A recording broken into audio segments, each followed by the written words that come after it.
What's up, y'all? Manasseh here, and welcome to the first official episode of Mintermission. And in this episode, I will be discussing and reviewing the latest sports horror movie called Him, written and directed by Justin Tipping and produced by Jordan Peele. I know a lot of people think that this is Jordan Peele's movie because his name was used in the marketing a lot, but he's just the producer.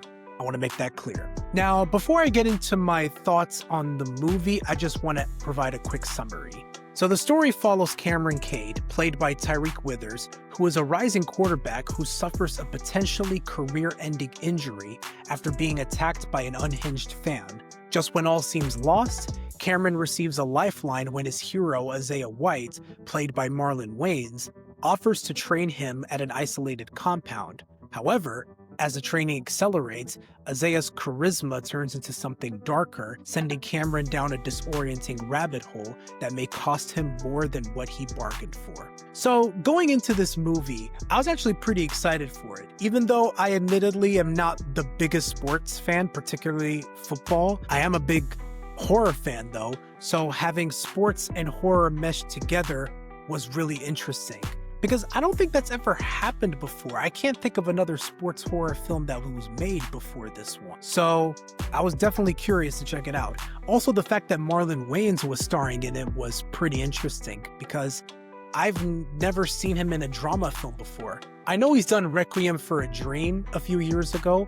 I've never seen it. So this was my first time seeing him in a drama movie. So I was really curious to see if he had the acting chops to do that because I'm used to seeing him in comedies. Unfortunately, this movie overall didn't meet my expectations. Not only that, I didn't like it at all. I thought it was pretty bad. One of the worst movies I've seen this year, unfortunately. But let me start with the positives, because I do have a couple of them. One of the major positives I have is Marlon Wayans himself. He is incredible in this movie. Arguably the best acting performance I've ever seen him do. I did not know he was this good of an actor. Every scene he was in captivated me, and I hope that he continues going this career path to do more drama roles, because I feel like if he does, people will respect him more as an actor. And the other positive I have is that the movie is beautifully shot from a cinematography perspective, where every single frame was put together with meticulous detail, and it provides a visual feast for the audience. So I will give the movie credit for that. And yeah, that's where the positives end. So here are the negatives. This movie feels like it was trying to be more profound than it was. The first word I thought of coming out of the movie was pretentious. It thinks it's really smart and deep without having all that much to say. And it just feels like the director was so focused on the technical aspects of filmmaking and stuck on the way it looks that it sacrificed the storytelling aspects of the film.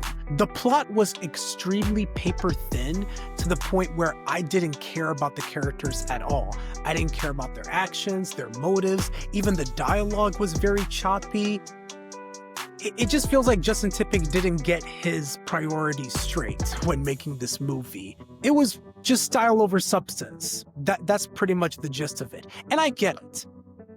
Cameron wants to recover from his injury as soon as possible and be the GOAT and learn as much as he can from his mentor Isaiah. But as he's trying to reach that goal, this movie is trying to let you know that there's this evil presence that's lurking Isaiah, and it's implying that something bad is going to happen to him. But the story lacks a clear direction of where the character is going and where the story is going, to the point where once it got to close to the end of the film, I didn't care. And even by the third act, it didn't pay off at all. It was just a waste of time to me. And thank God the movie was short. I'm glad it was only 90 minutes long, because if it was longer than that, I would have been annoyed. It just feels like this movie was trying to be this artsy, fartsy, A24-ish type of film, and it failed on all aspects in doing so. I think what would have made this movie more interesting is if it challenged the idea of where talent really comes from. Is it something that somebody has to really work for and achieve? Or is it something that somebody gets in exchange for selling their soul to the devil?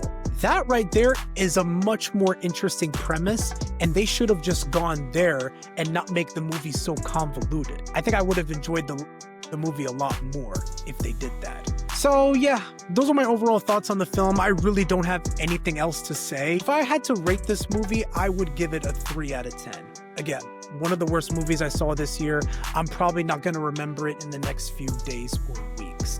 But I do want to add this final remark before I end this video. I do hope that this movie doesn't discourage other filmmakers from tackling into the sports movie genre, because I feel like that's what the horror genre needs. For the last few years, it's been difficult to make an original horror film because so many different subgenres have already been tackled from previous directors. So I think for a sports movie genre, you can make so many interesting, original, creative stories, not just with football, but also with soccer, basketball, or tennis. So I hope that the failure of this movie doesn't discourage them from doing that. Thank you guys for watching.